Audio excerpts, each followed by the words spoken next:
Hello viewers, আজকে আমরা যে ওষুধটি নিয়ে আলোচনা করব আপনার স্ক্রিনে দেখতে পাচ্ছেন কে-সিট। এটির মূল উপাদান হচ্ছে পটাশিয়াম সাইট্রাইট বিপি 30% এবং সিট্রিক অ্যাসিড মনোহাইড্রেট বিপি 5%। এটি একটি ওরাল সলিউশন আর এটি সম্পূর্ণ সুগার ফ্রি, চিনিমুক্ত। এটি প্রস্তুত করেছে নাভানা ফার্মাসিউটিক্যালস। আমি আজকে আপনাদের সাথে এই কে-সিট সিরাপটি নিয়ে সারসংক্ষেপে আলোচনা করব।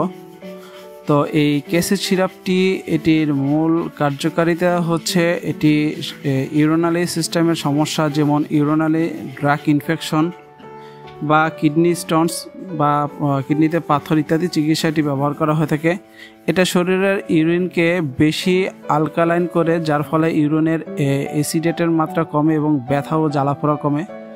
তো এর কার্যকারিতা যদি বলতে চাই তাহলে এটির মূলত কার্যকারিতা হচ্ছে ইউরিনের অ্যাসিড কমানো, কিডনিতে পাথরি গঠনের ঝুঁকি কমায়, যাদের কিডনিতে পাথরের হওয়ার ঝুঁকি রয়েছে সেটার ক্ষেত্রে এটির ঝুঁকি কমায়, যাদের ইউরিনারি ট্র্যাক্ট ইনফেকশনের লক্ষণ রয়েছে সেটা কমিয়ে দেয়, যাদের ইউরিনারি ব্যথা রয়েছে, প্রস্রাবের যে আপনার ব্যথা অনুভব হয় সেক্ষেত্রে এটি ব্যবহারের পরামর্শ দিয়ে থাকেন চিকিৎসকগণ।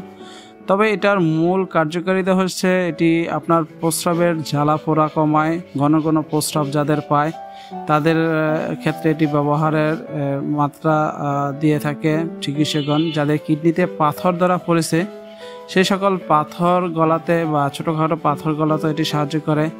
অর্থাৎ ইউরিনের জ্বালা বা ইনফেকশনের সমস্যা যদি দীর্ঘদিনের হয়ে থাকে, যে ছিঁড়ে ছিঁড়ে প্রস্রাব হয় বা প্রস্রাব কোনো মতে আটকে রাখা যাচ্ছে না, সেক্ষেত্রে চিকিৎসকগণ এটি আপনার ব্যবহারের পরামর্শ দিয়ে থাকেন।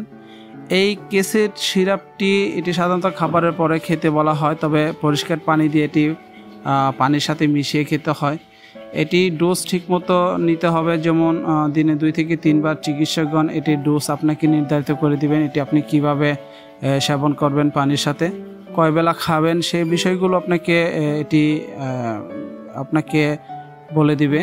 তো এই কে-সিট সিরাপটির কিছু সাবধানতা রয়েছে, যেমন এটি বেশি খেলে ইউরিনে খুব অ্যালকালিন হয়ে যেতে পারে, সেটা খুবই মারাত্মকভাবে বিপজ্জনক। যদি আপনাদের কারো কিডনির বা অন্য কোনো সমস্যা থাকে, যেমন ক্রনিক কিডনি ডায়াসিস, তাহলে না জেনে এটা খাওয়া ঠিক নয়। এটি অবশ্যই চিকিৎসকের পরামর্শ নিয়ে খাবেন। যাদের বেশি পটাশিয়াম শরীরে জমল সমস্যা রয়েছে সেটার ক্ষেত্রে সমস্যা হতে পারে। হার্ট রেট এলোমেলো, হঠাৎ করে দুর্বল লাগা, গাবলা গাবলা ভাব অনুভূত হওয়া ইত্যাদির ক্ষেত্রে এর ধরনের সমস্যা দেখা দিতে পারে। যাই হোক, তো এই কে-সিট সিরাপটি আপনারা অবশ্যই একজন নিবন্ধিত চিকিৎসকের পরামর্শ নিয়ে অবশ্যই এটি সেবন করবেন, কারণ আপনার অবস্থা, শারীরিক গঠন, পরিস্থিতি নিয়ে আপনাকে চিকিৎসকগণ এটি সেবনের পরামর্শ দিবেন। এটি খুবই একটি ভালো ওষুধ এবং খুবই উন্নত মানের একটি ইউরিন অর্থাৎ প্রস্রাব ইনফেকশনের জন্য খুবই একটি ভালো সিরাপ বলা যায়। তো এই কে-সিট সম্পর্কে যদি কোনো প্রকার প্রশ্ন থেকে থাকে সেক্ষেত্রে অবশ্যই আমাদেরকে জানাতে পারেন। ধন্যবাদ সকলকে।